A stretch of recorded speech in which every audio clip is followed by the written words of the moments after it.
wajjiniini anaaf tola anaafuu seenaa lubbuu naaf filadhamanii siina burraa lakkee uluu agabuu aan kan namaa taate madaaluu lakkee ogummaa kee laaga baay'eesaa naa jeesisee argeera firoomni kee.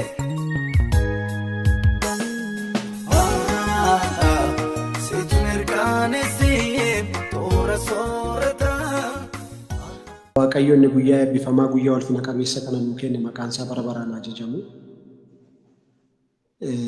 Yeroo akka tasaa fakkaatu kanatti karoora Waaqayyo isa guddaa, ajandaa Waaqayyo jireenya keenya irraa qabu isa guddaa akka waliin barannu baay'ee namana. Waaqayyo gaafa walitti nama qabu akkasumatti walitti nama hin qabu. Akeeka guddaa, kaayyoo guddaa ilmaan namaarraa jireenya keenya irraa qabu. Nu barsiisa, nu argisiisa, kallattii nu qabsiisa. Barumsa kanaanis immoo Waaqayyo jireenya keenya gara ta'etti hin dabarsine amanaanni. Warra akka kanatti itti yaaddanii barumsi kun akka kanatti akka jalqabu gootanii ituun barumsa kana hin jalqabiin duraa baay'ee garaan koo isinitti gammadee Waaqayyo isin haa eebbisu eebbifamaa jechuun barbaada. Keessumaa naaf carraasaa kennuu keessanitti immoo baay'een isin galateeffadha. Gaafan akkas jedhu barumsa kana isin barsiisuudhaaf qophaa'uu keessatti ofii kootee akka haaraatti ijaaramuudhaaf carraan argadhe. Waaqayyo karaa keessanii dhufee anaan na tajaajileera. Isa kanaaf baay'ee guddaan isinitti gammada. Waaqayyo isin haa eebbisu. Egaa obbolaan koo toora kanarra jirtan hundinuu maqaa keessan toora galchee waamuu hin danda'u. Yeroon keenya xinnoodha. Barumsi keenya immoo barumsa dheeraadha. Yeroo qabnutti dhimma ba'uudhaaf kallattiidhaan gara barumsa keenyaatti galla. Baga nagaan dhuftan eebbifamaan isiniin jedha. Barumsa keenya mata dureen isaa barreeffamee achirra waan jiruufi keessa gallee ilaalaa hin deemna. Garuu walumaa gala yaadonna nan jalqaba irratti waa'ee barumsa keenyaa ituun dubbatiin barumsichatti galuun barbaanne barachuun beekumsa qaban irratti beekumsa dabalachuu yookiin immoo caalaatti hubachuu. Barachuu jechuun kanadha. Beekumsa qaban irratti beekumsa dabalachuu. Eenyumtiyyuu biyya lafaa kanarra jiru macaafa qulqulluu kana dubbisee fixeera ta'uu danda'a, garuu hubatee fixeera jechuu hin dandeenye. Waa'ee Waaqayyoo waggaa baay'ee haasee, waggaa baay'ee barsiisee, waggaa baay'ee lallabeera ta'uu danda'a, garuu waa'ee Waaqayyoo guutummaatti beeka jechuu hin dandeenye. Isa kanaafi macaafni qulqulluun dubbii Waaqayyoo kunis Waaqayyo ofii isaatii Waaqa baratamaa, hubatamaa, itti dhiyaataa, hubataa, caalaatti baraa, caalaatti mi'eeffataa, caalaatti isatti siqaa Waaqaa deemu hamma bara biyya lafaarraa qabnutti guddataa fi barataa Waaqa nuyi deemu malee Waaqa nu iddoo tokko geenyee barannee fixneerraa nu geera inni dhiisnee biraa galu miti. Kana maaliif anaasaa noof kolchaati barani barsiisaa ta'ee hojii barsiisummaa irra jiru mucaa baay'ee waldaa kiristaanaa keessatti tajaajilatti baay'ee beekamaa ture tokko carraa argadheen gaaf tokko iddoo ta'e taa'ee duukaa haasa'e. Mucaan sun jireenyi isaa sadii miti. Iddoo durii irra hin jiru. Biyya lafaa keessa nama sokkedha. Dur garuu seenaa baay'ee gaarii qaba ture mana Waaqayyoo keessatti. Maaliif maqaa dura qabdu ittiin fufsiifnee? Maaliif Waaqayyo wajjin jireenya dhaabdee jedhee gaafan duukaa haasa'u? Nu iskeelii keenya ol butanneerraa isin warri reefu akka pheenxee haaraa isin godhu ammas inni bukkee geessanitti illee taa'aa jirraa naan jedhee naa deebise. Baay'ee akka jechichi baay'ee akka inni nama dinqu beeka. Mana Waaqayyoo keessatti barataama barannu, hubataama hubannu, isa kaleessaarraa irra fooyyofna, isa har'aarra immoo boor fooyyofna, isa booriirra immoo guyyoota boor booddee jiran fooyyaa gara Waaqayyoon beekuutti guddataa deemna malee namni baratee fixee barsiisuus hin jiru. Namni baratee fixee geera jedhee eebbifamee taa'ee hin jiru. Biyya lafaa keessatti sadarkaadhaan hin eebbifamna. Barumsumti biyya lafaa keessaa iyyuu dhuma hin qabu jennee baranna miniire hin baratama amma lafarra jiranitti jennee baranna. Garuu infinite kan ta'e macaafni qulqulluu gaafa dubbatu tokko macaafa faarfannaa keessatti Daawit gaafa haasa'u ani lakkoobsan beeku gararraa natti ta'e gaarummaa Waaqayyoodha. Wanti dhuma hin qabne gaarummaa Waaqayyooti, Waaqayyummaa Waaqayyooti malee barumsas miti, lakkoobsas miti. Lakkoobsi dhuma godhatee gaarummaa Waaqayyoo garuu lakkoobsarra darbee akka inni jiru, akka inni jiraatu dubbataa jechuudha Daawit. Gaarummaa Waaqayyoo lakkoobsan beekurra na jalaa darbe jechuunsaa gaarummaa Waaqayyoo lakkoobsatti daangaa godha. Lakkoobsi garuu Waaqayyummaa Waaqayyoof gaarummaa Waaqayyootti daangaa gochuu hin danda'u.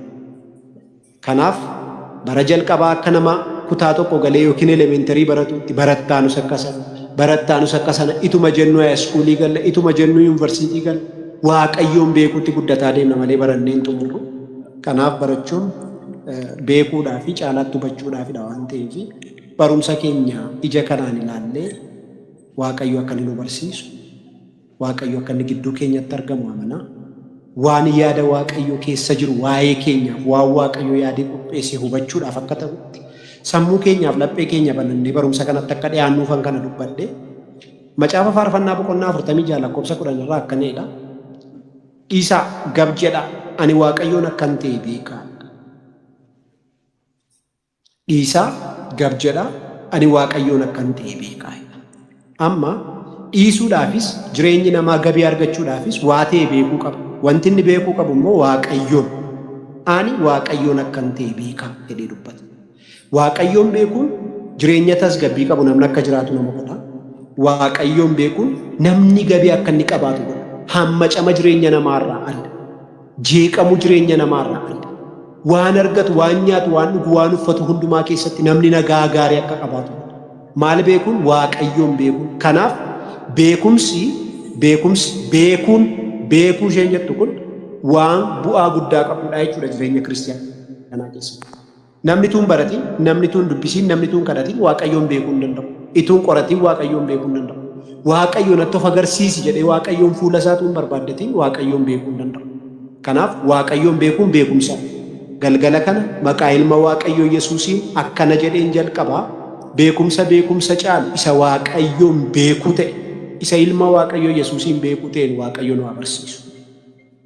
Kana wantan jechuu barbaadu kutaa keenya yookiin barumsa keenyatti kallattiidhaan galuu fi mata dureen keenya akkuma nuu kenname yookiin akka achirratti barreeffamee jiru namaaf namummaa jedha. Egaa sa'aatiin keenya amma 2:25 akka kan kootiitti egaa barsiisaas ture waan ta'eef sa'aatii meeqa yookiin daqiiqaa meeqa yoo barsiise akka sammuun namaa barumsa qabatu beeka. Kanaaf baay'een dheeressuu garuu ariifadheen dubbadha waan ta'eef dubbiinan dubbachuu barbaadinaa qabadhaa. Dubbii kana keessa ergaa Waaqayyoo laphee koorra kaa'u yoo jiraate nan haasaa. Amanaatii ofitti fudhadhaa. Yaada Waaqayyoo, akeeka Waaqayyoo, dubbii Waaqayyoo kan ofitti fudhadhaa, amanaa fudhadhaatii ittiin fayyaa ittiin gargaaramaa jechuun barbaade.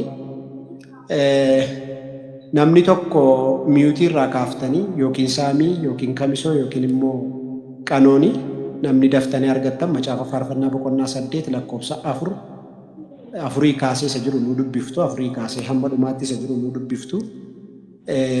Itu gara sanaatti naa dubbisutti tu sin galiin garuu kutaanani jalqaba barumsa keenyaaf taa'ee qabadhee Iyyoob boqonnaa 7 lakkoofsa 17 fi macaafa faarfannaa boqonnaa 8 lakkoofsa 4dha. Iyyoob boqonnaa 7 lakkoofsa 7 fi macaafa Iyyoob 7:17 fi macaafa faarfannaa 8:4 achirra kan jiru waa'ee namummaa namaa gati haasa'uu fi sagaleen jalaa gaggaleen jeequllee jira natti fakkaata. Eshi nan dubbisaa faarfannaa 8:4 akkas jira. Ati akka isa yaadattuuf namni maali? Ati akka isaaf dhimmituuf ilmi namaa maali? Jedhee nan gaafadha. Ameen. Itti fuftee nu dubbista. Amma meeqatti? 8:4 kaatee dubbistee mini? Amma 9tti. Lakkoofsa 5. Yaa Waaqayyo kana keessa immoo xinnoodhuma ofii keetii gadi isa gootee gonfoo guddinaa fi ulfinaa mataa isaa irra keesse hojii harka keetii hundumaa irratti isa moosiftee waan hundumaas miilla isaa jala qottise. Bushaayee fi saawwan hundumaa, bineensota caakkaas akkasuma simbirroota qilleensa keessa balali'an, qurxummiiwwan galaana keessaas waanuma galaana keessa daandii baafatee deddeebi'us. Yaa Waaqayyo gooftaa keenya maqaan kee guutummaa biyya lafaatti guddaa caalu attamiiti. Ameen. Ameen. Waaqayyo guddaa si haa eebbisu. Egaa gara kutaa barumsa kutaa keenya kanatti tuni galiin yaada kana xinnoo ishee akkasiin hubattaniin barbaada. Maaliif kutaa kana keessatti confusioniin tokko hin jiraata. Namoonni garaagaraa barsiisee yoo barsiisanii Iyyoob boqonnaa 7 lakkoofsa 17 irratti ati guddaatti akka isa laaltuuf yaada keessa akka isarra keeyattuuf namni maali? Ati guddaatti akka isa laaltuuf yaada keessa akka isarra keessuuf namni maali? Jechuma kana kallattiidhaan gaafa ilaallu Waaqayyo akka guddaatti akka inni nama laalu yookiin iddoo guddaa akka inni nama laatuu fi yaadni Waaqayyo illee namarraa akka inni ta'e kutaama kanarraa lakkoofsittiima kanarraa hubachuu hin dandeenya jechuudha. Iyyoob abdii kutannaa guddaa keessa taa'ee waa'ee isaa waan baay'ee rakkina baay'ee daasee booddee qorumsi itti dhufe kun hundinuu Waaqayyo biraa akka waan itti dhufetti daasee barri koo bara shuffettee darbitudha eddeedhe booddee ati hamma libsuu ijaallee narraa libsattee hin beektu. Yeroo hundumaa ganama koo galgala koo ijji kee anarra jira jedheeti waa'ee Waaqayyo isa ilaalaa jiraachuusaa isa to'achaa jiraachuusaa akkasumas immoo Waaqayyo iddoo guddaa akka inni namaaf laatee jiru akka inni isaaf laatee jiru akkasumas yaadni Waaqayyo ilmaan namootaarraa akka ta'e yookiin immoo isarraa akka ta'e dubbata. Kutaa kana keessaa namoonni hundumtuu ofitti akkasiin fudhatan kan hin barbaadu Waaqayyo uumama lubbu qabeessa lafarra deddeebi'u hundumaa keessaa iddoo guddaa kan inni itti kenne akka guddaatti kan inni ilaalu sidha obboleessa koo sidha obboleettii koo. Yaadni Waaqayyo kanarra jiru uumama hundumaa caala.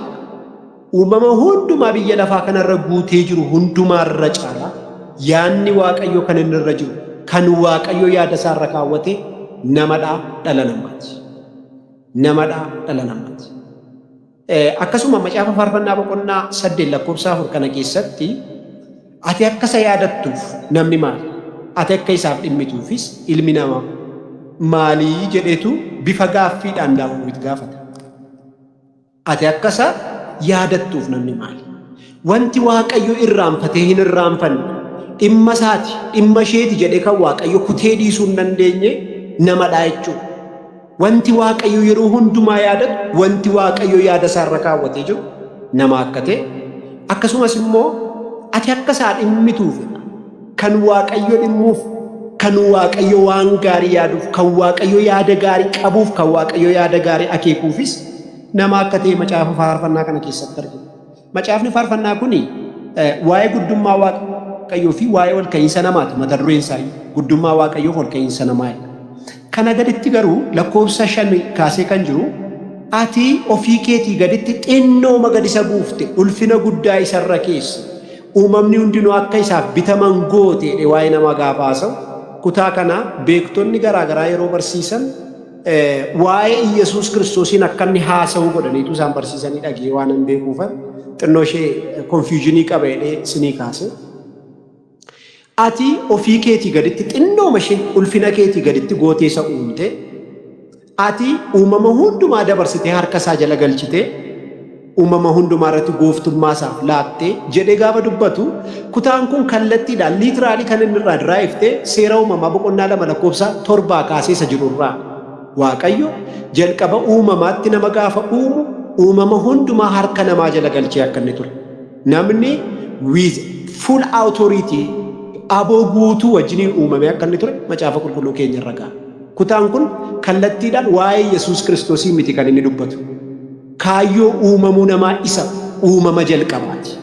Nama isa kufaatiin dura. Namni gaafa uumamu Waaqayyo ulfinaanis aboodhaanis eenyummaadhaanis waan hundumaan uumama hundumaa gararraa godhe akka inni isa uume macaafa qulqulluu keenya irra ga'a. Kanaafuu waa'ee Yesuus Kiristoosii miti. Yesuus Kiristoos biyya lafaa kanarra nama fakkaatee akka inni dhufe beeknaa. Isa barumsa keenya keessatti guutummaatti gara fuulduraatti hin ilaalla. Garuu namni kan Waaqayyo yaadarraa qabu, kan Waaqayyo dhimmuuf, kan Waaqayyo immoo iddoo guddaa itti kenne uumamaa akka kanaati. Kanaafuu namni maalii jedhanii Iyyoobis Daawitis gaafa gaafatan namni maalii gaaffiin jedhu kun it is a critical gaaffii bara jiraannu hundumaatti itti dhimminee nu dhibee gaafachuu qabna jennee nuyi gaafannu. Baay'ee yeroo tokko jireenya keenya keessatti nuyi iyyuu gaaffii kana keessuma gaafa hafuura qulqulluudhaan guutamne cubbuu keenyaaf irra daddarbaa keenya dadhabbii keenya ofirratti argine Waaqayyo guddaan kun immoo tunuun jibbiinitu nuun ceephayin ulfina isaatiin nu bukkeetti argamuu isaa gaafa arginu ani eenyu jennee fuula Waaqayyootti yeroo of gaafannu qaba. Kun anarrattis sinirrattis ta'e akka beeku nan amana. Ani yeroo baay'ee fuula Waaqayyoo jilbeenfadhe Waaqayyo ulfina isaa guddaa sanaan dhufee gaafa inni jireenya koo argatu deebi'ee iddoon jiru iddoon ooleef waanan keessa jiru gaafa ilaalu nan yaaddaa nan saalfadha Waaqa guddaa kana fuuldura namummaa kanaan amala kanaan deddeebii kanaan jireenya kanaan dhaabachuu kanan danda'e akkamittiin gara koo dhufuu jaallatte akkamittiin na jaallatte ani eenyu kanatti na filatte ani eenyu kanatti akkan dubbii kee dubbadhu na goote ani eenyu kanatti afaan na godhatte sagalee kee arraba koo irra keessetti naan hojjettu naan dubbattu jedhee gaaffii kana yeroo baay'ee kadhannaadhaaf fuula Waaqayyoo dura yeroo inni dhiyaadhu of hin gaafadhu.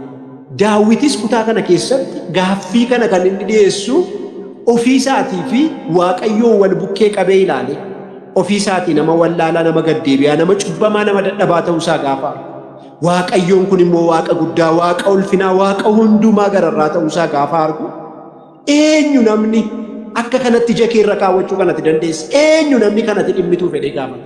Haaleluuyaa haaleluuyaa haaleluuyaa harrayyuu hafuurri qulqulluu gara keenya gaafa dhufu ofii keenya gaafa nutti argisiisu.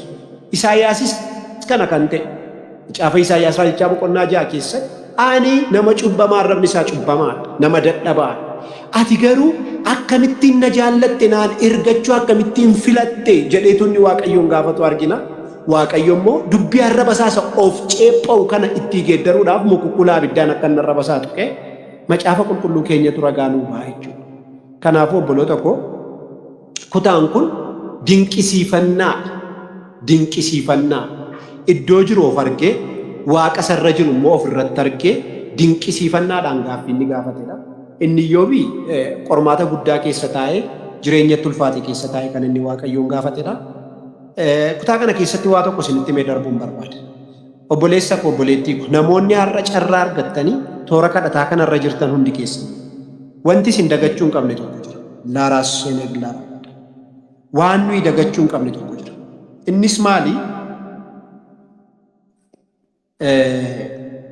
Seexanni wanti inni barbaadu yeroo hundumaa akka waan dhiifamneetti akka waan yaadni Waaqayyoo nurra hin jirreetti akka waan Waaqayyo nuu dhimmaa hin jirreetti abdii kutannaa keessatti akka kufnu barbaada.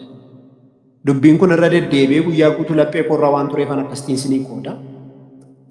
Namni tarii haala kana keessa jirtu yoo jiraatte itti gargaarame dubbii kanatti. Kan si yaadu nama hin qabdu yoo ta'e, kan si yaadu fira hin qabdu yoo ta'e, Waaqni si yaadu Waaqayyo abbaan kee jira. Kan si dhimmu fira hin qabdu yoo ta'e, kan si dhimmu abbaa ofirraa hin qabdu, haadha ofirraa hin qabdu, hiriyyaa of biraa hin qabdu, obboleessa of biraa hin qabdu yoo ta'e, kan si dhimmu Waaqayyoon keessa irra jira. Dhalakoonni siin jedhu dursee ganameeffatee inni si jaallate, jaalala bara baraasitiin kan isaa inni si godhate, kan kooti jedhe ofitti baasee inni si uume Waaqayyo sisin dagatu, sisin dhiisu. Kanaafi ati akka isa yaadattuuf Daawit gaafa jedhu akka namni dagatamu, akka namni dhiifamu, akka namni irraanfatamu kan barbaadu jira. Garuu Waaqayyo immoo yeroo hundumaa nama yaadata, yeroo hundumaa si yaadata, yeroo hundumaa si dhimma, yeroo hundumaa si baata, yeroo hundumaa si gargaara, yeroo hundumaa si kunuunsa. Waaqayyo kanaaf galanni bara baraan.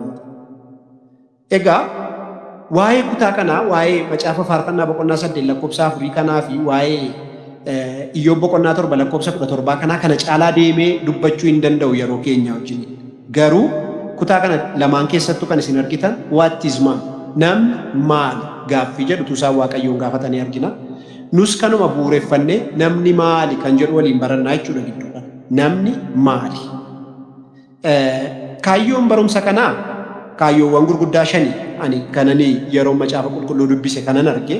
Inni tokko of beekuu darbinee wal beekuu fi of beekuuf wal beekuu gaafa jennu immoo gatiin keenya, gatiin nama nu bukkee jiru, gatiin nama nuyi duukaa jiraannu, gatiin nama nuyi xinneessaa oolluuf fi gatiin nama nuyi guddifnee ilaallu hammamii kan jedhu beekuuf nu fayyadee yaada. Achuma jalatti eenyummaa, namni eenyummaa akkamii qaba? Eenyummaa namaa immoo eenyummaa akkamiiti? Amma nama eenyummaa isaa yoo beekne kabajuudhaafis, salphisuudhaafis, ol kaasuudhaafis, gadi buusuudhaafis with the reason taana jechuudha. Sababaa wajjiniin taana jechuudha. achuma jalatti caa jedhee kanan qabadhe maalummaa amma of beekuuf wal beekuu gaafa jennu gatii namaa beeku eenyummaa namaa fi maalummaa namaa beeku isa jedhu kaayyoonni lammaffaan immoo naannoo keenya beekuuf environmentiin nuyi keessa jiraannu akka macaafa qulqulluutti maal fakkaata maal keessa jirraa maal keessa jiraataa turre maal keessa jiraachuu jirraa kan jedhu hin ilaalla hariiroo namaaf waaqayyoo gidduu jiru beekuu irratti kutaa kana keessatti barnoota kana keessatti waan hubannu guddaa qabna ajandaa waaqayyo jireenya namaarraa qabu sin hubanna namummaa namaa wajjin wal qabatee waan ta'ee ture waan ta'aa jiruu fi waan ta'uuf jiru keessumaa iddoo kanarra hin turre jechuudha isaan kana kaayyoo goonee barumsa kana keessatti kan nu ilaalluu fi kan nuyi barannudha egaa namni maali waatizmaan kan jedhu kuni kutaa kana akka nu galutti kutaa sadiitti qoqqoonni warra koree wajjiniinis gaafa haasuuf nu anis taa'ee gaafa ilaalu kutaa inni jalqabaa nama isa jalqabaati kaayyoon uumama namaa inni jalqabaa maal ture fuula waaqayyoo duratti maal ture waaqayyoo akeeka akkamii wajjiniin nama uume inni lammaffaan immoo namni edda gowwoomfamee cubbuutti kufee booddee eenyummaa akkamii qabaate kutaa kana keessattis barumsa guddaa hin baranna sadaffaa irratti immoo lammaffaa dhalachuu yookiin immoo du'ee du'aa ka'u dhufee dhalachuu du'uu fi du'aa ka'u Yesuus Kiristoos booddee jireenyi namaa maal fakkaachuu qaba boca akkamii qabaachuu qaba kan jedhu kaayyoo uumamaa sanaa fi dhalachuu lammaffaa kana wal qabsiifneetu barumsa amma jalqabnuuf barumsa kutaa sadaffaa goonee dhuma irratti barannu wal qabsiifnee ittiin goolabne jechuudha kanaaf kutaa sadiitti qoonnee amma torbee lamaaf yookiin torbee sadiif kan nuyi barannu kutaa isa jalqabaa uumama namaa jalqabaa yookaan immoo nama cubbuutti kufuun dura isa jedhu kan nuyi diiteelii waliin ilaallu jechuudha. Egaa akkasinii mijatetti dubbii jajjabaa waaqayyo kutaa kana keessatti nutti dubbate qabachaa galmeeffachaa yoo barbaaddan barreeffachaa deemuu hin dandeessu garuu guutummaatti yaada keessan akkanaa ergisan hin barbaada. Appreciationiif miti kan nuyi barumsa kana ol barsiifu. Eenyumtiyyuu akkas barsiisee akkas tajaajila jedhamee gonfoo fudhatu hin qabu biyya lafaa kanarra. Yoo akka ta'utti dubbii waaqayyo garaa walii keessa keenye gara caalutti gara tarkaanfii caalutti ol dabarsine garuu gonfoo isa caalu gonfoo ulfina waaqayyo abbaa keenya biraa fudhachuudhaaf sanatti qophoofna sanatti jechuudha kaannaan keenya. Kanaaf yoon dogongores hamma naa galee yoon sinitti mesi garaama banamaa qabaattanii akkasiin dubbii kana narraa fudhattanii na wajjin itti gargaaramtan nan barbaada. Macaafa qulqulluu keenya keessaa gaa waa'ee namummaa namaa kana uumama namaa isa jalqabaa yookiin nama cubbuutti kufuudhaan duraa kana iddoon nuyi itti bal'ifnee ilaaluu dandeenyu macaafa seera uumamaa boqonnaa 1 lakkoofsa 26 fi macaafa seera uumamaa boqonnaa 2 lakkoofsa 7 irraa warri qabattan yoon sin jalaa ariifadhe tarii riikoordii godhamaa jira ta'uu waan danda'uuf booddee irraa argachuu dandeessu seera uumamaa boqonnaa 1 lakkoofsa 26 seera uumamaa boqonnaa 2 lakkoofsa 7 irraadha. Kutaa kana hundee godhannee gadi fageenyaan ilaaluu jalqabuu keenyaan dura namoonni waa'ee namummaa namaa waan beektonni lafa kaa'an waan baay'eetu jiru sana keessa baay'een naqu garuu uumamaan namni iddoo hiixatamee hin gaamne ilaalamee hin argamne iddoo dhokotaa tokko qabaa jedha barreessaan tokko namni dhokotaadha keessoon isaa jireenyi isaa eenyummaan isaa dhokotaadha jechoota baay'eetu jiru waa'ee dhoksaa ta'uu yookiin hicciitii jireenya namummaa namaa mul'isuudhaaf kan barreeffamanii sanatti garuu baay'ee yeroo keenya gubuu waan hin barbaanneef irraan darbaa yoo danda'ame ardu koppii isaa teelegiraamii irra yoonsinii kaa'in filadha. Yaanni namootaa kana yeroo ta'u waaqayyo waan godhu hundumaa akeekaaf akka godhu hubachuun immoo gaariidha. Dhokseera yoo ta'e waaqayyo waan dhokse akeekaaf dhokse mul'iseera yoo ta'es waaqayyo waan mul'ise akeekaaf mul'ise. Waaqayyo waan godhu wallaalee waan godhu qabu. Beeka waan hundumaa hin arga waan hundumaa hin danda'a waan hundumaa waan godhe hundumaa akeekaan godhe. Kanaafi kutaawwan tolfamuu namaa wajjin wal qabatan keessaa seera uumamaa boqonnaa 1 lakkoofsa 6 kutaa kana keessatti waaqayyo nama tolchuudhaaf kottaa jedhee tokkummaadhaan ituu kottaa nama akka bifaaf fakkeenya keenyaatti hin uumna jedheetu inni dubbatutti kan nuyi arginu 1:26 irratti. Kottaa jechi jedhu sun jecha akkanumaan barreeffame miti. Kottaan jecha tokkummaa argisiiftudha. Haaleluuyaa. Jecha tokkummaa argisiiftudha. Waaqayyo nama gaafa uumu akkuma uumama sakaanii ka'een nama tolcha jedhee nama ta'e jedheetu dubbateera ta'e namni uumamuu hin didu yookiin immoo dubbiin waaqayyo arraba isaa keessaa ba'u tokkittiin nama arra isa biyya lafaarra jiru kana anaaf isiniin ta'i jedhee uumuu dadhabeennaan miti. uumamni namaa dubbii waaqayyoo bukkee waan darbuuf jabaataa guddaa waan ta'eef miti. Kottaa kan inni kottaa jechi jedhu tiriiniitii mul'isa. Tokkummaa waaqayyummaa waaqayyoo mul'isa. Tokkummaa waaqayyummaa waaqayyoo. Kana jechuun kottaa jechuu waaqayyoo keessa uumamni namaa yaada waaqayyo abbaa, waaqayyo ilmaaf, waaqayyo hafuura qulqulluudhaan wiixinee tokkummaa waaqayyummaa waaqayyootiin namni akka uumame mul'isa jechuudha. Malee dadhabaa ta'urree waaqayyoon mul'isu, humna dhabuu jecha waaqayyoon mul'isu, kan inni mul'isu kaayyoon namni uumameef. Amma namni sibiidha yookiin immoo dhokotaadha gaafa jennu waaqayyo dhokotaatu, waaqayyo abbaa, waaqayyo ilmaa, waaqayyo hafuura qulqulluu sadan waaqayyo tokkootu ajandaa tokkoon kaayyoo tokkoof nama uumuu isaanii argina jechuudha. Kana jechuun namni uumama tokkummaadhaaf uumamedha. Kan akkanaa qabattan hin barbaadu. Namni uumama tokkummaadhaaf uumamedha. Yeroo uumamu tokkummaa waaqayyootiin uumame. Garuu biyya lafaa kanarra jiraatu kaayyoonni uumameef keessaa inni tokkos immoo tokkummaadhaan waaqayyo wajjin jiraachuuf, tokkummaadhaan walwaliisaa wajjin jiraachuuf, tokkummaadhaan uumama wajjin jiraachuuf. Kanaaf namni qobaan bareedu, namni qobaa waayyuu gochuu hin danda'u. Kanaaf namni qobaa ta'uun gaarii miti inni jedhu sana keessa baay'ee hin dhaqu. Garuu namni uumama tokkummaadhaaf uumame akka inni ta'e argisiisuudhaaf kottaa jedhee dubbachuu waaqayyo argina. Baay'ee waaqayyo haa ta'u jedhee lafa uumeera. Haa ta'u yookiin immoo ta'i jedhee biqiltoota garaa lafaa keessaa baaseera. Akkas haa ta'u jedhee bineensota uumeera waaqayyo. Namaan garuu haa ta'u jedhee fixee bira darbuun barbaanne. Haaleluuyaa. Kanaaf Daawit nama ofitti aansitee uumte inni jedhu parpazii guddaadhaan, kaayyoo guddaadhaan, akeeka guddaadhaan, mul'ata guddaadhaan waaqayyo ilmaan namaa akka inni uummate kan inni argisiisu. Haa ta'uu miti uumamni namaa, haa ta'uu miti qaqqabbii harka waaqayyootu irra jira. Nama gaafa uumu waaqayyo qaqqabbii harka isaatiitu irra jira. Kanaaf namni har'ayyuu harka waaqayyoon ala kan gatii hin qabneef, harka waaqayyootiin qaqqabame, bocni isaa harka waaqayyootiin uumame. Edda boca kana fakkaatu biyyoorraa harka isaatiin uume booddee waaqayyo maal godhe? Hafuura jireenya laatu namatti baafate. Wanti garaa namaa keessa jiru, wanti jireenya ta'e nama keessa jiru, wanti lubbuu ta'e nama keessa jiru hafuura olee hafuura waaqayyooti. Kanaaf nama jechuun uumamuu masaadhaa kaasnee gaafa ilaalu kaayyoo guddaadhaaf akeeka guddaadhaan kan uumame akka inni ta'e argina. Kana malee kutaa kana keessatti namummaa namaa ibsuudhaaf jecha lama fayyadameera.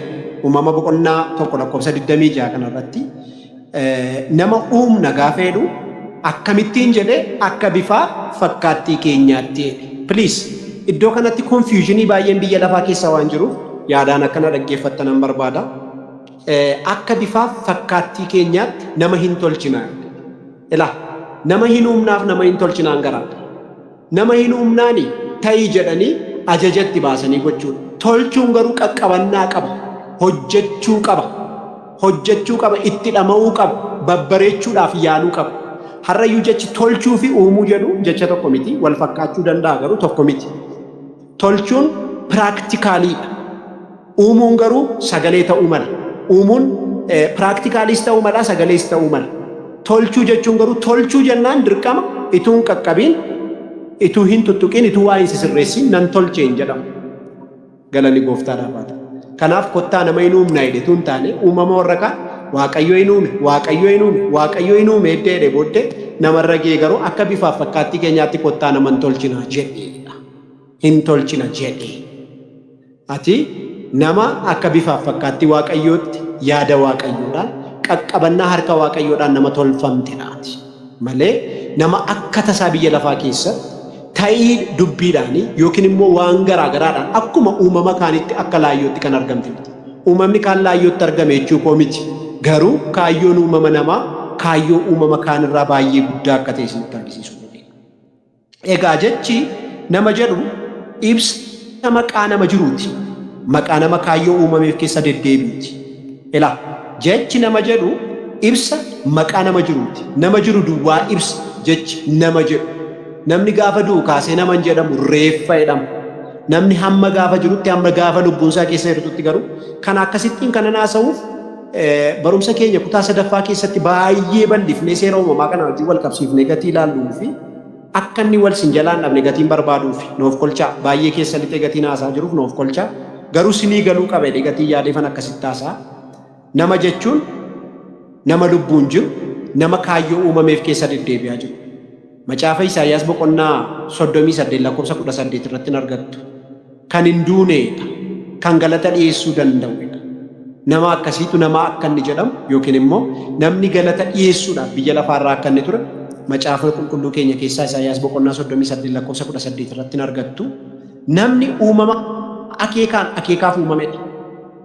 Ilaa namni uumama gaafa uumamu akeekaanii kan inni uumames immoo akeekaafi. Al takka biyya lafaa kanarratti ani maaliif hin dhaladhe maalan fayyada maa inni gatiin koo jennee of gaafannu Waaqayyo gaafa gara biyya lafaa kanaa nu fidu akkanumatti nu hin finne. Ermiyaas boqonnaa 1 lakkoofsa 4 keessatti ani garaa haadha kee keessatti si fo'adha. Garaa haadha kee keessatti iyyuu si beekamtu. Itoo ati hin uumamin itoo ati hin tolchiin durayyuu yaadaan si qabeera jedhee Waaqayyotu Ermiyaasitti dubbatu argina. Nuyi uumamuu keenyaan dura namumtiyyuu jechumti nama jedhamu yookiin namumti nama jedhamee jalqaba maqaan itti beeyu uumamuu isaadhaan dura Waaqayyo akeeka tolchee lafa kaa'ee akeekaaf uume nama. Nuyi uumama akeekaaf biyya lafaarra jirru malee kara deemoo miti malee akkanumatti hin jiraanne bar tokko dhalannee bar tokko duunee akka bannuuf miti. Malee akkasumattiin akka sa'aatti baanee gallee akka harreetti baanee gallee akka bineensota kaaniitti baanee gallee waan nyaannu nyaannee waan dhugnu dhugnee akkasumattiin namoota deddeebinee biyya lafaa kanarraa barri isaanii goolabamu miti. Gaafa uumamnu Waaqayyo akeekaan nu uume akeekaafis uume. Please yaadannaa qaba. Namni uumama akeekaaf uumamedha. Kanaafi akkaataan uumama namaa akkaataa uumama lubbu qabeeyyii hundumaarraa kan inni adda ta'uuf. Namummaan waan laayyoo miti waan ilmi Waaqayyoo haaleluuyaa namummaan waan laayyoo miti waan ilmi Waaqayyoo waaqarraa ulfina isaa dhiisee dhufee nama ta'ee nama keessaa iddoo gad deebi'aa dallaa horiitti dhalate tuffatamee reebamee fannifamee garafamee du'ee du'amee waan inni ka'eef keessaa inni guddaan tokkichi ayyoonsaa inni guddaan inni ulfina isaa dhiisee biyya lafaa kanarra dhufeef namaaf namummaaf. Please kana yaadannaa qaba. Kana iddoon itti xurutti ibsuun qaba. Iddoon itti baay'ee gad fageesse isiniif ibsuun qaba. Garuu maaliif Yesuus Kiristoos gara biyya lafaa kanaa kan inni dhufeettanii yoo isin ilaaltanii macaafa qulqulluu keenya keessaa keessumaa seera uumamaa keessa deddeebitanii yoo dhaqxanii dubbiftanii kaayyoon ilmi Waaqayyoo ulfina isaa dhiisee dhufeef nama namummaatti kufe nama namummaatti bade namummaatti deebisuuf nama barbaacha dhufe Yesuus. Nama barbaacha dhufe. Bineensota bannaan bineensa barbaacha dhufe miti. Nama barbaacha dhufe. Ani hoolota koo beeka hoolonni koo sagalee koo beeku gaafa fakkeenyaa waa'ee hoolotaa dubbata malee hoolaa barbaacha dhufne Yesuus. Hoolaa koo kan inni ittiin jedhu nama anaaf isin. Kaayyoon Yesuus ulfina isaa dhiisee dhufeef namaaf anaaf dhufe isiniif dhufe. Kanaaf namummaa waan laayyoo miti. Namni uumama bifaaf fakkaattii Waaqayyoo qabudha yeroo jennu. Namni uumama bifaaf fakkaattii Waaqayyoo qabudha yeroo jennu namni Waaqayyo akka kanaan uume kun Waaqayyoon fakkaata jechuu keenyadha. As bukkeetti yaadaan akkana qabdan kanan barbaadu. Namni akka bifaaf fakkaattii Waaqayyootti uumame jenne jedha macaafa qulqulluu jedha. Namni akkamitti uumame akka bifaaf fakkaattii Waaqayyoo. Bifni namaa bifa eenyuuti bifa Waaqayyoo. Fakkeenyi namaa fakkeenya eenyuuti fakkeenya Waaqayyoo. Yoos namni eenyuun fakkaata Waaqayyoon fakkaata. Okay. Loojikiidha wanta nama isinitti haasa'u kun loojikii. Namni Waaqayyoon fakkaata akka bifaaf fakkeenya Waaqayyootti uumame Waaqayyoon fakkaata eddeenne loojikii kana mee vice versa goona galagalchinee ilaalla. Waaqayyoon moo eenyuun fakkaata nama fakkaata. Maaliif namni Waaqayyoon gati fakkaatu namni Waaqayyoon fakkaata jenneenna Waaqayyo eenyuun fakkaata inni barbaacha kan biraa jooruun nutti hin jiraatu. Waaqayyo eenyuun fakkaata nama isa ofitti baasee uume isa of fakkeessee uume sana fakkaata. Har'a biyya lafaa kana keessatti waa'een waaqayyo maal fakkaataa? Namni waaqayyoon bifaaf fakkeenya isaatiin hin fakkaata jedhama. Garuu waaqayyo maal fakkaata gaaffiin jedhu gaaffii beekumsa biyya lafaadhaan deebii argatu fakkaatee namoonni baay'een deebii kanaa barbaachatu joonja'anii argina. Garuu haleluuyaa haleluuyaa. Garuu kan isin xurutti naa hubachuu qabdan waan tokkotu jira. Macaafa seera uumamaa boqonnaa 5:3 irratti Abrahaam mucaa bifaa fi fakkeenya isaa qabu in argateedha. Abrahaamiin bifaaf fakkeenya isaa mucaa qabu in argateedha. Bifaaf fakkeenya jechuun seera uumamaa boqonnaa 1:26 jirutu seera uumamaa boqonnaa 5:3 irratti dhufe. Seera uumamaa boqonnaa 1:26 irratti waaqayyo akka bifaaf fakkeenya keenyaatti nama hin uumne jedheedha. Akka bifaaf fakkeenya isaaniittis nama hin uumaneedha. Boqonnaa 2 keessatti immoo seera uumamaa boqonnaa 5 irratti immoo Abrahaam mucaa argateedha. Mucichi garuu bifaanis fakkeenyummaadhaanis abbaa isaa hin fakkaata tureedha. This means mucaan Abrahaam bifaaf fakkeenyaan Abrahaamiin fakkaata eddatee Abrahaam eenyuun fakkaataa inni gaaffii kan biraan hin barbaachisu. Maaliif mucaan Abrahaamiin edda fakkaatee Abrahaam mucaa isaa fakkaataa jechuudha. Kun loojikiidha. Loojikii biyya lafaati. Argiun gochuun baay'ee nu barbaachisu. Kana ganaa ragaa barbaannee maal mirkaneessisiisuun nu barbaachisu. Ragaan kan inni barbaachisu mucaan abbaa fakkaata eddatee abbaa mucaa fakkaataa. This is logic. Simply logic. Baay'ee nu dhiphisu jechuudha. Kanaaf namni waaqayyoon fakkaata eddennee waaqayyo eenyuun fakkaata jennee gaaffii kan biraa nutti hin qabu. Waaqayyo nama fakkaata. Nama isa kam? Nama isa uumama jalqaba. Ammas kana deebisee darbuun barbaada. Nama isa kam? Nama isa kufaatiin dura. Nama isa cubbuun gowwoomfamu dura isa fakkaata. Baay'ee gaaffiin bifaaf fakkeenyaa kun gaaffii nama kufaatiin duraan ture. Addaamiif Yohaan waaqayyoon maal fakkaattaa jedhanii akka isaan hin gaafatiin macaafa qulqulluu keenya irraa gaafataniiru kan jedhu ragaan qaba. Maaliif waaqayyo iddoo isaan kaa'ee dangannas sana keessa deddeebi'ee akka isaan barbaadaa ture, deddeebi'ee akka isaan haasofsiisaa ture dubbisnee macaafa keenya keessa. Kana jechuun konneekshiniin namaaf waaqayyo gidduu jiru baay'ee walitti dhiyoo ture jechuudha. Namni waaqayyoon maal fakkaatta jedhee gaaffii gaafachuudhaaf wanti isa kakaasu hin jiru. Beeka jechuudha. Namni waaqayyoon beeka jechuudha. Ituun kufiin dura yookiin cubbuun ituun gowwoomfamiin dura. Kanaaf namni waaqayyo maal fakkaata gaaffiin jedhu bara sana gaaffii kiristaanaas miti, gaaffii aayizaabiis miti, gaaffii warra dhimma amantii qorataniis miti, gaaffii eenyuyyuu miti.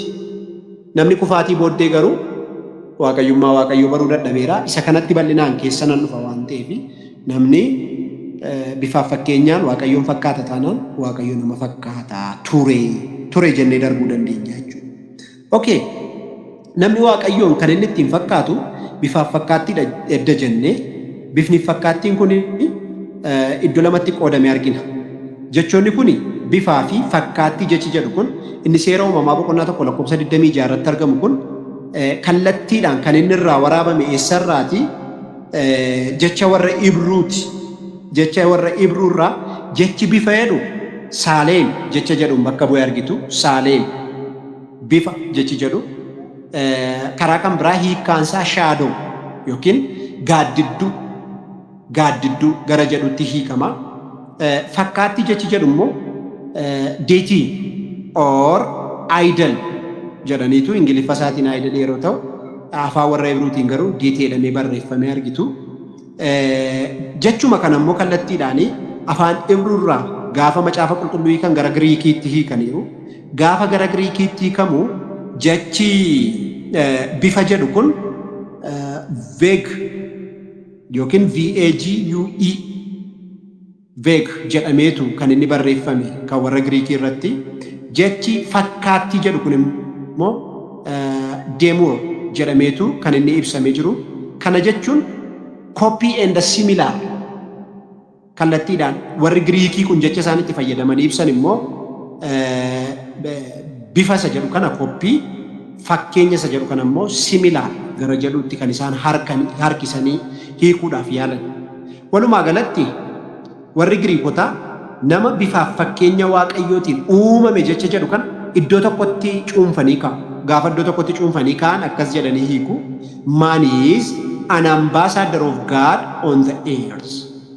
nama jechuun bakka buutee waaqayyoo biyya lafaarra jirudha. Nama jechuun bakka buutee waaqayyoo yookiin immoo akka waaqayyoo ta'e uumama biyya lafaa kanarra deddeebi'uudha jedhaniitu warri Giriik cuunfaa yaada kanaa gaafa ibsanii. Kanas haa ta'u sana icciitii kutaa kana keessa jiru hamma macaafni qulqulluun ibse gidduu kanatti xuruutti hin baranne jedhee yaada. Jechoonni kun lamaanuu halluu boca namaa caalaa eenyummaa isaatiin kan waaqa fakkaatu jechuutti hiikamu. Halluudhaan caalaa, bocaan caalaa. Gaafan akkas jedhu fakkeenyaaf namni jalqaba uumame Addaam jechi jedhu liitiraalii hiikkaansaa biyyoo diimaa Adaamaa yookiin immoo Adam jechee irraa akka inni dhufe biyyoo diimaa jechuutti akka inni hiikamu. Biyyoo diimaani halluu kararnaw halluudha kan inni ibsu. Garuu bifa jechi jettu kun halluu ibsuudhaaf kan galtees miti, boca ibsuudhaafis kan galte miti. Kana kan nuyi diiteeyilii ilaallu gidduu kanatti. Kana keessatti immoo Waaqayyo barumsa guddaa akka inni nu barsiisu nan amana. Namoonni baay'een bocaan wal qabsiisanii halluu wal qabsiisanii tuusaan yaadaniis tuusaan barsiisaniis hin dhageenya. Garuu yaadni kutaa kana keessa jiru inni dhugaan isa kam akka ta'e waliin ilaaluuf yaaddaa jechuudha. Sababni isaas macaafa qulqulluu keenya keessatti jechi bifa jedhu bakka 217tti barreeffamee argina. Bifa kan jedhu bakka 217tti barreeffamee argina. Haa ta'u malee bakka 217tti barreeffamee jiru kanatti iyyuu yaada wal fakkaataadhaan bifni ifuun argina. Fakkeenyaaf iddoowwan tokko tokkotti bifa jechi jedhu halluu bakka bu'ee argina. Iddoo kaanitti boca bakka bu'ee argina. Iddoo kaanitti aboo yookaan awutooritii bakka bu'ee argina. Iddoo kaanitti immoo aangoo waaqummaa bakka bu'ee argina jechuudha. Akkasuma immoo ta'e ituunni geeddaramee waan garaagaraa ibsuudha bifa jechi jedhu macaafa qulqulluu keessatti kan nuyi arginu jechuudha. Egaa barumsa guyyaa irraa kana gara walitti sassaabuudhaaf yaaluu koo duraa yaadittii ishee kana ifa sinii godheen naannooma kanatti dhaabneetu baay'ee fagoon deemiini. Jechoonni kun kana caalaatti jechoota kan biraadhaan ibsamuudhaaf barreeffamanii hin arginu. Jechi bifa jedhuu fi fakkeenya jedhu macaafa qulqulluu keenya keessa deemtanii yeroo sarchi gootan iddoo garaagaraatti waan garaagaraa ibsanii yookiin waan garaagaraa bakka bu'anii riipleesmentii waan kan biraa ta'anii tutuu isaan barreeffamanii argina. Bakka buutee bocaa ta'anii, bakka buutee halluu ta'anii, bakka buutee waan garaagaraa ta'anii hin argina jechuudha.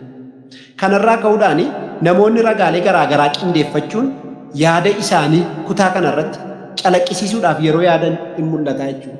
This means kutaa kana keessumaa Haleluuyaa. Waa tokko dubbadhee darbuun barbaada. Macaafa qulqulluu keenya keessatti iddoon baay'ee wal falmisiisaa fakkaatu hundinuu, iddoon baay'ee dhokotaa fakkaatu hundinuu, iddoon baay'ee waan namaan galle fakkaatu hundinuu ija foonii keenyaan gaafa sarchi goonu yookiin beekumsa sammuu keenyaadhaan gaafa barbaannu dhokotaan jalaa ta'a malee ija hafuurri qulqulluu namaa laatu kun gaafa dhaqnee dubbifnu garuu dhokotaa miti. Kanaaf macaafa qulqulluu baay'ee smaartii waan taaneef, baay'ee waan beeknuuf, baay'ee sammuu bal'aa waan qabnuuf macaafa qulqulluu dubbifnee nuun galu. Hin hubannu kana. Macaafa qulqulluuf dubbii Waaqayyoo nuuf ibsuudhaaf kan nu keessa jiru hafuura Waaqayyootu jira, hafuura qulqulluun nu keessa jiran.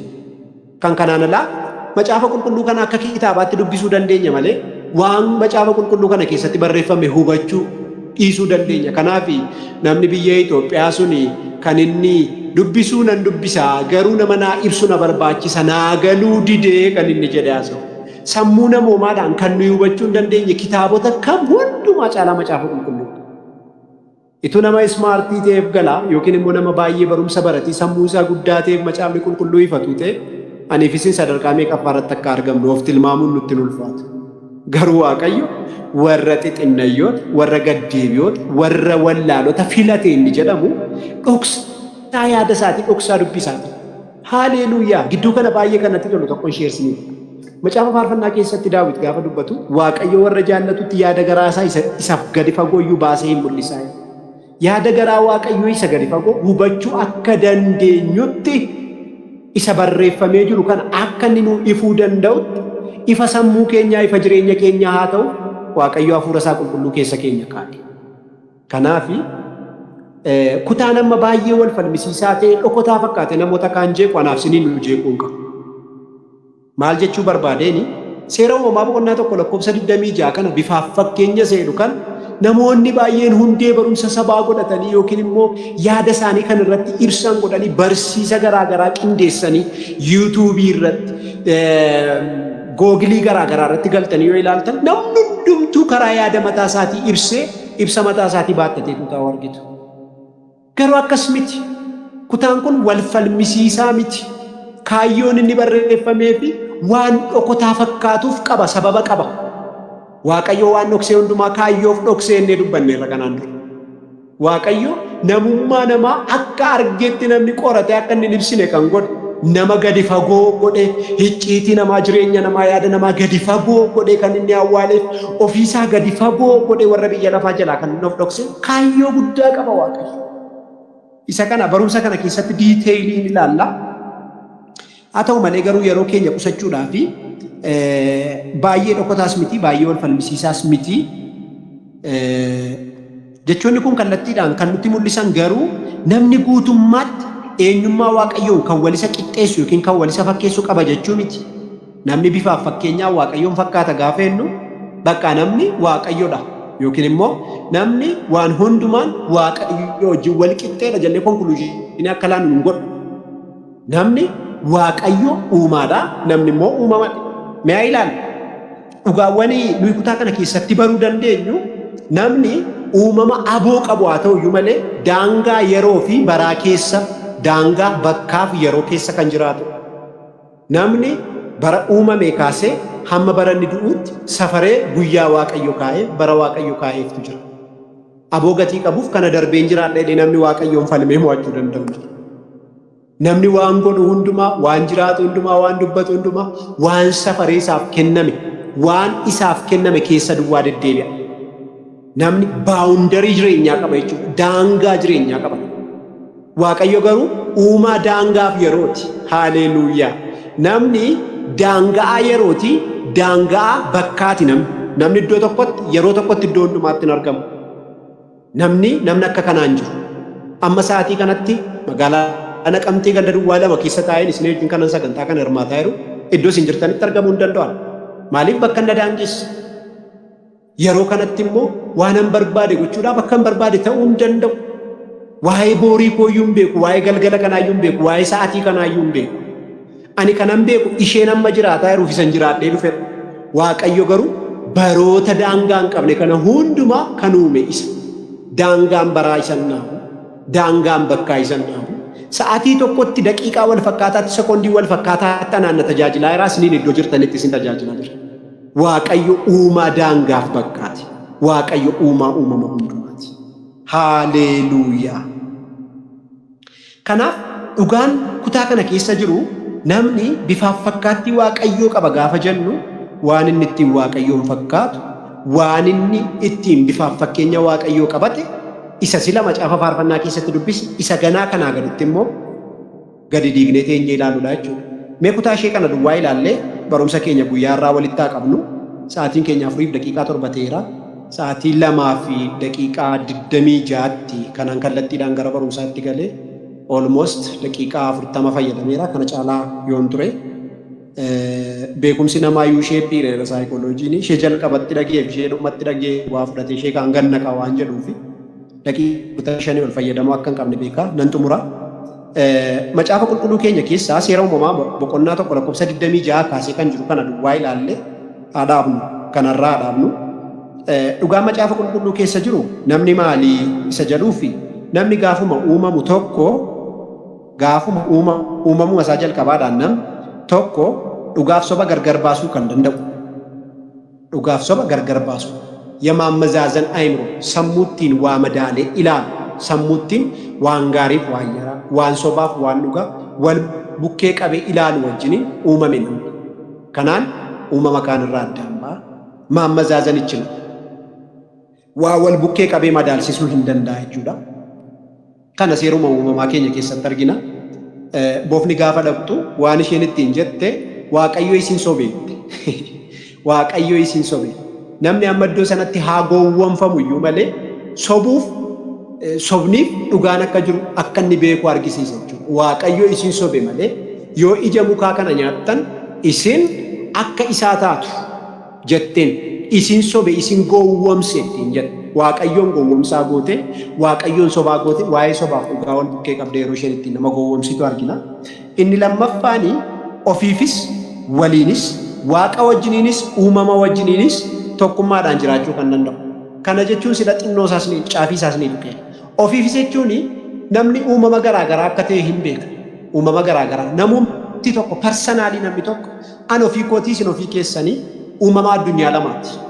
Foon uffannee jirraa hafuurri Waaqayyoon monu keessa jira. Lubbuun keenya hafuurri isheen jedhamtu isheen nu ittiin sochoonu kun hafuura Waaqayyooti kan Waaqarraati. Foon keenya kun garuu dhoqqee waan biyya lafaa keessaa. Kanaaf yeroo baay'ee miirri namaa jeeqamaadha. Inni tokko gara qajeelummaa, gara ulfinaa, gara jireenyaatti harkisa. Inni tokko immoo gara waan biyya lafaatti harkisa. Namumtiyyuu ofiisaati uumama addunyaa lamaa waan ta'eef uumamumti namaa silumaa uumamumti namaa waan lamatu waan tokko ta'e. Please yaadannaa qaba. Waan lamatu waan tokko ta'e. Wanti lama waan tokko ta'e kuni lama tokko inni ta'e kuni tokkummaa mul'isa. Tokkummaa mul'isa. Namni waan garaagaraa walii galee tokkummaa'e. Fakkeenya fudhadhaa. Hafuurri keenya jireenya barbaada. Hafuurri keenya kan Waaqayyoo ta'uu barbaada. Lubbuun keenya ol gara Waaqayyoo yaada. Foon keenya immoo waanuma biyya lafaa dharraa, waanuma biyya lafaa hawwa. Yeroo deebii laannuu fi yeroo hafuura keenya moosifnee hafuura keenya gararraa taanu iddoo hafuurri keenya nu fuudhee dhaqu sana foon keenya dhiifnee dhaqnu, foon keenya fudhannee dhaqna. Haleluuyaa. Amma waldaa yeroo dhufnu hafuura keenya dheebuu baasuu dhufnu. Garuu qaamni nu ittiin waldaa dhufne foon keenya isa biyya lafaati. Ituu waliin galan ta'eeti foon keenya immoo anoo lakkii gaafatii waldaa dhaquu barbaaddu ani immoo mana kan biraan dhaquu barbaadatu jedhe gargar ba'anii deemuu hin danda'amu. Tokko waan taane. This means yaanni garaagaraa walii galee tokkummaa'ee gaafa cubbuu hojjennuudhaa fi waan xuraa'ummaa keessa gaafa dhaqnee foon keenya gammachiisuudhaaf deemnus lakki jennee hafuura Waaqayyoo didaa gaddisiisaa isuma fuunee lafa xuraa'aa dhaqnee ittiin dhaabanne jechuudha. Please kan akkasii yaadannaa qabdan hin barbaada. Yeroo lubbuun keessan gaggabdee dheebottee waaqeffannaa hawwitanii mana Waaqayyootti fiigdanii foon keessan dadhabaaf cubbamaa kan gara araaraatti, gara jireenyaatti, gara ulfina caalutti harkiftanii fiduu keessan. Yeroo immoo foon keessaniif deebii laattanii lafa xuraa'ummaa lafa yaadni Waaqayyoo hin jirre dhaqxanii dhaabattanii hafuura dhugaa, hafuura jireenyaa, hafuura qulqullaa'aa, hafuura Waaqayyoo dirqisiiftanii dhoqqee keessa, raaree keessa, cubbuu keessa dhaabuu keessa. Maaliif jarri gargar ba'anii deemuu hin danda'an waan ta'eef foon keenyaaf deebii laachuudhaaf tajaajila foon keenyaa gaafa tajaajillu hafuura Waaqayyoo lubbuu keenya ishee Waaqarraa nu kennamte maal gochaa jirra jechuudha. Xureessaa jirra, gaddisiisaa jirra, dhoqqeessaa jirra. Waan isheef hin malle lafa isheef hin malle dhaabaanii jirra jechuudha. Kanaaf maal jechuufan kanaasaa anu waa'ee tokkummaa haasa'uufan itti gale garuu hafuurri qulqulluu maal na hubachiisa, maal sin hubachiisaa jira. Lafni nuyi dhaabbannu, lafni nuyi ejjennu, lafni nuyi oollu, waan nuyi goonu mataasayyuu tokkummaan keenya gargar ba'uu gatii hin dandeenyee fi yookiin Waaqayyoon gaddisiisa yookiin foon keenya gaddisiisa tokkoof tole jennee awwaachaa jireenya nuyi jiraannudha jechuudha. Kanaaf namni tokkummaa inni jalqabaa namaa wajjiniin caalaa, Waaqayyo wajjin caalaa, uumama kaanii wajjiniin caalaa. Tokkummaan inni jalqabaa Waaqayyo dhaabe namaaf namuma gidduutti, namaaf namummaa gidduutti. Namummaan keessoo eenyummaa namaati. Namni immoo qaama namaa isa bakkee jiru kanadha. Namaaf namummaa namaa gidduu Waaqayyo jalqaba hicciitii tokkummaa dhaabe jechuudha. Isaa booddee namaaf nama gidduu tokkummaa dhaabe. Addaamiif Hewaan gidduu. Okay? Kanas isin baay'ee gadi fageessitanii gatii ilaaltaniif bukkeen darba. Sadaffaa irrattoo namaaf ofiisaa gidduu tokkummaa dhaabe. Ani Waaqayyoodha. Waaqa ulfina qabeessa. Uumama biyya lafaa kanarra jiru kanan ittiin bitu, kanan ittiin to'adhu, kanan ittiin hoogganu nama ana fakkaatu kan koo kan ta'e. Anaa wajjiniin kominikeeshinii gaarii kan qabu. Yeroon barbaadu dhaqee kanan itti dubbadhu. Yeroon barbaadu dhaqee eessa jirtaa dhala koo jedhee kanan duukaasa. Kan koo kan ta'e gurrisaa kan na dhaga'u, ijjisaa kan na argu. Uumama hundumaarraa adda kan ta'e sokoksaa faana miilla kootii kan beeku naman biyya lafaarraa qabaa jedhee isaaf nama gidduu Waaqayyo tokkummaa qaba. Please dubbii kanas akkan haasaa jiru kanatti akkasin na hubattan hin barbaadu. Uumama hundumaa caalaa akka isa dhaga'uuf, akka isa hubatuuf, akka isa arguuf, akka isa duukaa dubbatuuf, akka isa duukaa mari'atuuf kana eessa argina? Waaqayyos uumama hundumaa gara Addaamitti geessee maqaa inni itti moggaasu ilaaluudhaafis isatti hin dhiyeessee Waaqayyotu itti dhiyeesse. Waaqayyoof nama gidduu kominikeeshinii gaariin ture jechuudha. Kanaaf inni lammaffaan tokkummaan namaaf nama gidduudha. Inni sadaffaan tokkummaan namaaf Waaqayyoo gidduudha. Yeroon tartiiba isaanii tokkoffaa lammaffaa sadaffaa jedhee kennu isa kana dursa jechuudha akka hin taane na hubadha. Inni afuraffaan immoo tokkummaan namaa uumama kaanii wajjiniin ture.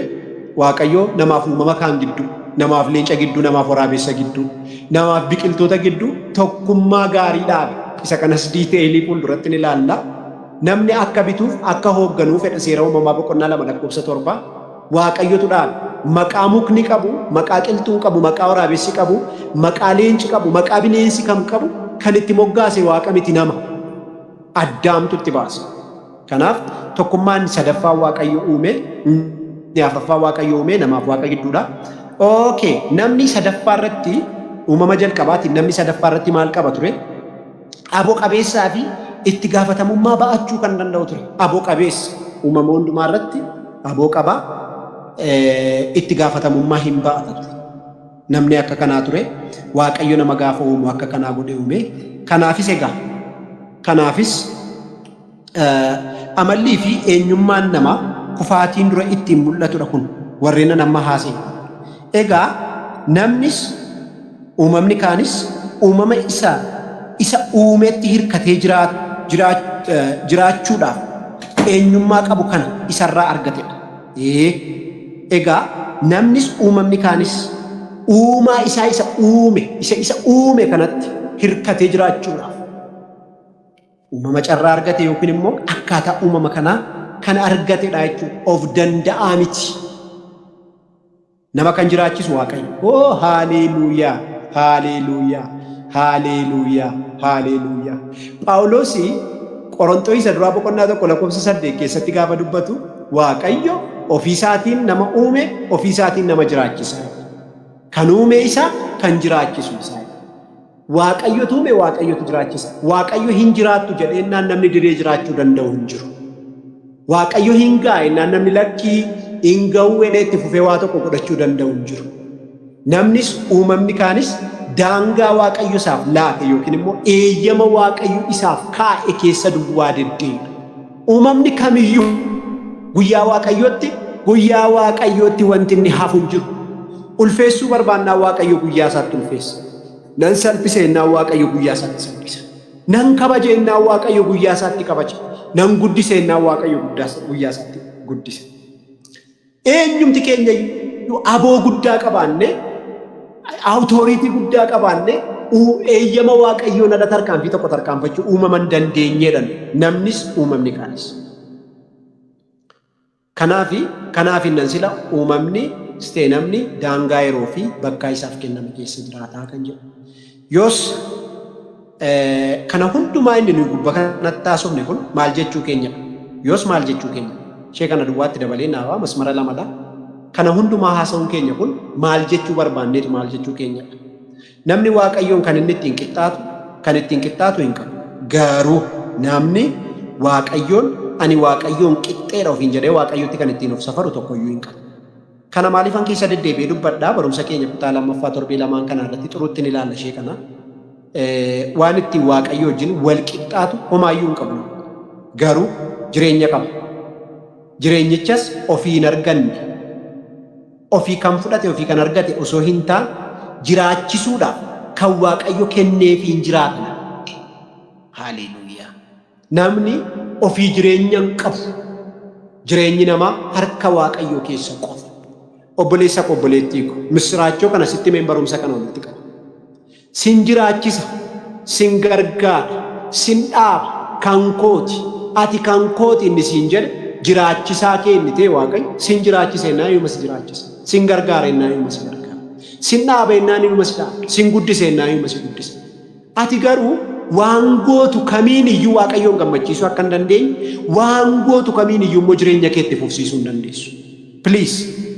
Yeroo baay'ee biyya lafaa kana irratti wanta harka keenya jiruun har'a oollee bullee boru waan arginu nutti fakkaata. Wanta harka keenya keessa jiru irratti fayyaan keenya kan hirkate nutti fakkaata. Waan qarshii qabnuuf yaalamnee waan fayyinu nutti fakkaata. Namoonni baay'een kanaan gowwomanii. Kanaafuu Naabukodonoosoor akka horiitti marga dheede kan macaafni qulqulluu jedhuuf. Wanti nurka jiru hundinuu kan keenya miti kan Waaqayyooti. Arrabnan ittiin dubbadhu kun kan koo miti kan isaati. Nan ergisaaf miti. Hee haaleluuyaa. Hankoodhaayyuun ergiseefi ennaan narraa ergifatee dhimma itti ba'a miti. Kan koo miti kan isaati jalqabumayyuu. Isatu natti uume isatu naa laata. Miillan ittiin tarkaanfadhu, dubbiin ani dubbadhu, ijjan ittiin ilaalu, gurran ittiin dhaggeeffadhu kun kan koo miti kan isaati. Namoonni yeroo baay'ee akkana jedhu. Kunoo jireenya koo siif laadheera natti dhimma ba'i yookiin immoo ani tuubboon ta'a hafuurri keenya keessaa darbu. Please kan keenya kan ta'e kan nuyi Waaqayyoon dhowwachuu dandeenyu homtuu hin jiru. Nuyyuu kan isaati, anuu kan isaati, atuu kan isaati. Lubbuun kee kan isaati, jireenyi kee kan isaati, hafuurri kee kan isaati, manni kee kan isaati, barri kee kan isaati, jiruun ati hojjettu kan isaati, qabeenyaan kee kan isaati, yeroon kee kan isaati. Isarraa fudhatte waan qabdu hundumaa sassii kenna. Dhala qabda yoo ta'e dhalli kee kan isaati. Abbaa manaa qabda, haadha manaa qabda yoo ta'e kan isaati kan kee miti. Isa sii kenne sanni sii kenne fudhatte. Isa sii kenneen akkati galateeffataa jiraattu, akkati boqool qabattee deddeebitu gochuudhaaf sitti hiixate sii hiixate Waaqayyo. Kan kee kan ta'e deebiftee kanatti laattuuf hin jiru. Kan isaa kan ta'e garuu kan inni yeroo hundumaa sitti dhangalaasaa ittiin si dinqisiifachiisaa jiraatu waan baay'eetu. Please dubbii kana ameen jedhaan harkaa fudhadhaatii kanaan goolabna. Jiraataa jirra yoo ta'e kan nu ittiin jiraanne Waaqayyo. Dhaabbannee jirra yoo ta'e obbolaa koo kan nu dhaabe Waaqayyo. Haaleluuyaa.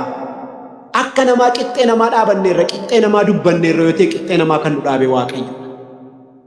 Kan kanaan alaa eeyyama jireenyaa, eeyyama ba'anii galu, eeyyama nyaatanii dhugu, eenyu harkaa hiixanneen fudhanne, eenyus nuu laachuu hin danda'u. Yoo Waaqayyo jechuudha baate, macaafni qulqulluu, yoo Waaqayyo jechuudha baate, warri biyya eegan, warri mana ijaaran ofumaatii dhama'uu. Waaqayyo hin jenne taanaan jireenya kee irratti wanti ta'u hin jiru. Ilkeen hamaa, wanti sirratti oololamu, wanti sirratti oofamu, wanti sirratti dubbatamu hundumtu Waaqayyo hin jenne taanaan sirran ga'u, sirratti hin hojjetu. Kanaaf dubbii kana ameen jedhaan harkaa fudhadhaatii galgala kana kanuma irratti kadhannee xumurra. Jireenyi keenya kan isaati, manni keenya kan isaati, barri keenya kan isaati. Nuyi uumama akeekaaf uumamne harka Waaqayyoo keessa jira, yaada Waaqayyoo keessa jira. Jiraachisaan keenya Waaqayyo, gargaaraan keenya Waaqayyo, oolchaan keenya Waaqayyo, abbaan keenya Waaqayyo, falmaan keenya Waaqayyo. Haaleluuyaa, haaleluuyaa, haaleluuyaa.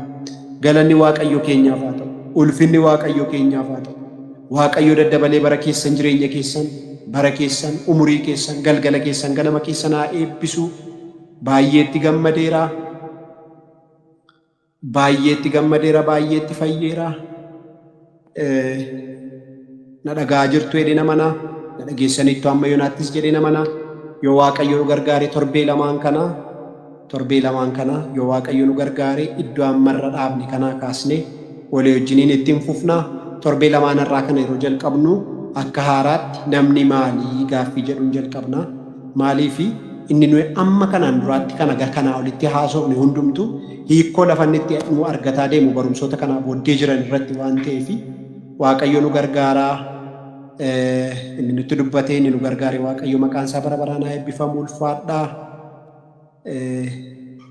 Waaqayyoon kadhannu. Dhagaamaa jira yaadatu naa laattanii natti tola. Intaayyee dhagaamaa jira.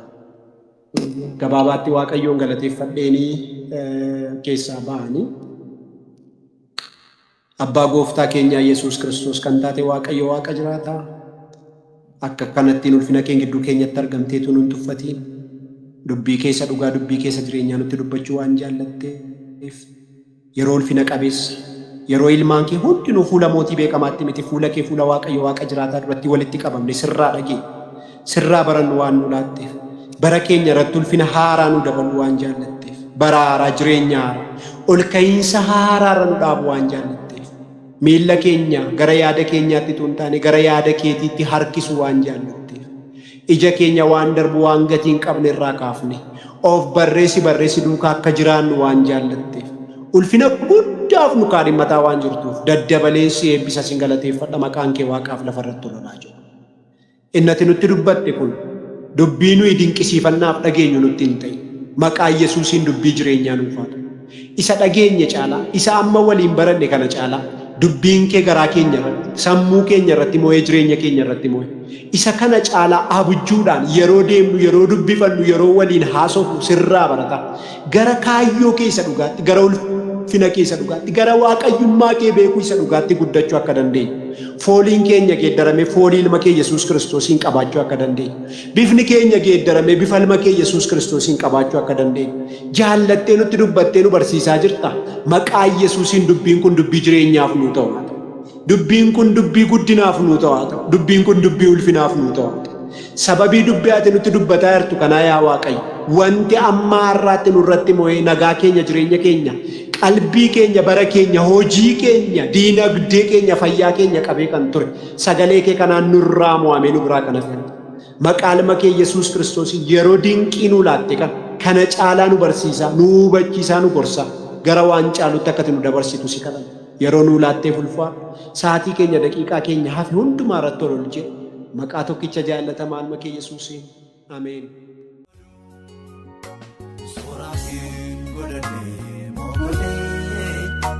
Danda'een injabadhuun si malee eessanii naaf ta'e kophaa kee ejjitii koo isa keessaaf bakkee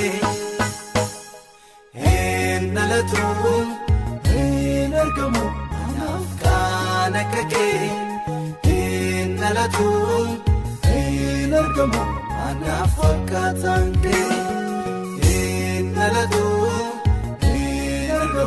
Anaaf kan akka kee hin dhalatu hin argamu anaaf fakkaatan kee.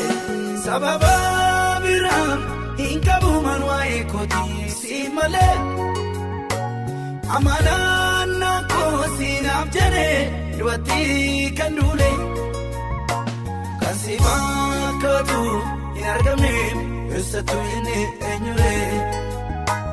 Uganani beku situ dirqama koo tumuree kasi fakkaatu hin alanne eessattu inni eenyuree. Uganani beku situ dirqama koo.